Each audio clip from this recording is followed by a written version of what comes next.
The carnivore diet is not only the best diet for overall health through removing inflammation and achieving maximum nutrient density, it's also the best diet for gaining weight and losing weight. In this video, we're going to focus on gaining weight and how, even without resistance training, most people on this diet improve their body composition drastically.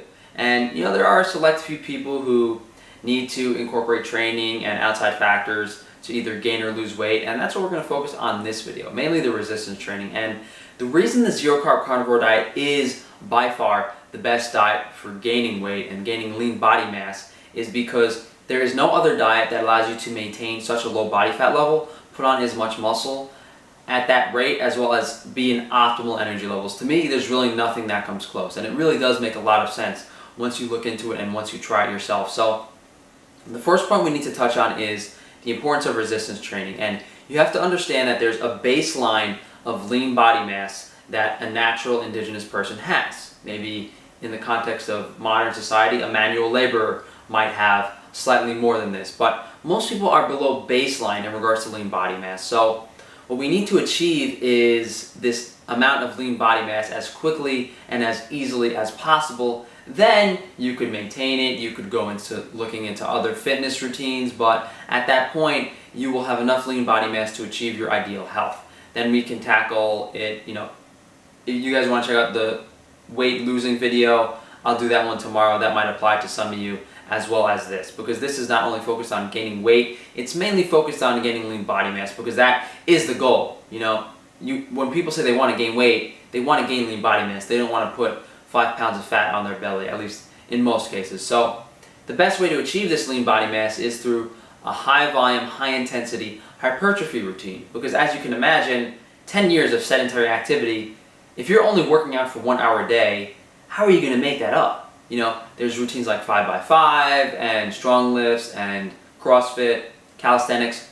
All those things are great, but those might get you to your goal in 2-3 years, who knows how long, but you can achieve your lean body mass goal in several months to a year if you're on the right routine. And I can't go into specifics because I do offer consultations and sell my routine, but to basically sum it up, high volume, high intensity. Initially when you're starting, you want to work on your stability and not go too heavy, but you can pretty much jump right into a fairly high volume hypertrophy routine if you do a little bit of research. Now, outside of the resistance training aspect, that would pretty much solve all the problems for people. But one thing I need to clarify is you do not need to consume an excess of calories on a gaining weight for lean body mass diet. When I was doing the physique competition, I was actually on a raw meat diet too, so to say that you need to cook your food to increase palatability and consume more, that's not necessarily true.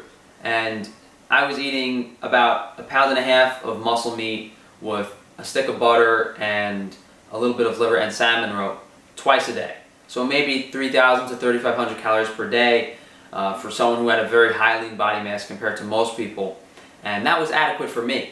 And I never at any point consumed more food than I wanted to. I never stuffed myself. I never overate. I always ate a relatively comfortable amount of food. So if you're saying, oh, Frank, do I need to drink raw milk? Should I put honey on my fat? Should I overeat?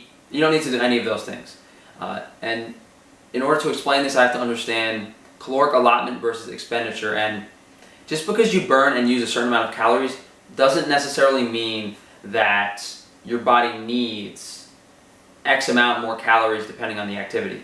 If I run 10 miles, it's not going to be 10 times more calories than if I run 1 mile. That's not how your body works. Calories in, calories out, to me, although it has helped a lot of people, it's not a good concept in the context of this diet, and I'll go further in detail into that in the losing weight video. But people definitely need to understand that you can gain a surprising amount of lean body mass on a low amount of calories. I guess the next thing to touch on is do I need to increase palatability? Should I increase my palatability? And that's up to you. I can maintain 150, 155 pounds and keep putting on lean body mass, or I can maintain 160, 165 pounds. That threshold of whether or not you increase your caloric intake artificially or by eating more than you want to, you'll just maintain a higher body weight. You're not gonna gain weight quicker. Your base body weight will be slightly higher. Maybe you'll be around 14% body fat instead of like 11 to 12% body fat. I did take creatine. I don't really want to touch on that. It definitely helps with exercise performance, but I don't do anything that's not natural anymore, so that's out. The carbohydrate intake on this diet for sports performance, you guys have to mess around with that. I know Sean Baker hasn't, I don't know if he's tried anything, but I know he doesn't need it, and that guy's an animal. I've noticed that consuming a meal before my workout helps, but I messed around with honey and it didn't really help. So if you really are a high performance athlete, maybe initially going into this diet using carbohydrates might help performance, but I haven't seen anything to me that indicates that carbohydrates will improve performance drastically, because the liver stores like at least 3,500 calories worth of glycogen before every workout. But I will say a meal definitely helps, regardless of whether it's zero carb or not. The next thing to touch on, I guess, would be electrolytes, and yeah, this is a much bigger discussion than I want to get into in this video, but most people do need to add a little bit of salt. I think a lot of people on zero carb have potassium and magnesium deficiencies, maybe a little bit of calcium too, partly due to soil demineralization, partly due to high salt consumption. Definitely things worth mentioning and considering. I do have a bunch of other videos on electrolytes that you guys can check out, and the electrolyte thing is definitely something you want to do more research on yourself. It's a very, very big topic, and even difficult at my stage of experience for me to understand completely. Although I do understand natural electrolyte ratios, it's hard to gauge how they apply to like an indigenous diet that might have been high in seafood or shellfish. I guess to just sum everything up, incorporate resistance training, increase your lean body mass is the goal. You don't have to consume an excess amount of calories. Things like carbohydrate intake and electrolyte intake can be tapered depending on the individual, although I really don't think that you should even look at carbohydrates unless you're a high performance athlete. And then, I mean, of course, the foods you're eating, the inflammation that your diet has, those are things that also can tie into this that are not specific to the goal of this video. If you guys would like to consult me for fitness routines or anything, my email is in the comments. I usually do 8, 12, or 16-week consults, including diet and workout. On my Patreon, guys, I'm actually going to do my hygiene products in a couple weeks. I'm going to finalize them, and I'm going to give out samples for my Patreon supporters. I'm going to do a whole video on that in a couple weeks, so that's one cool thing to look forward to.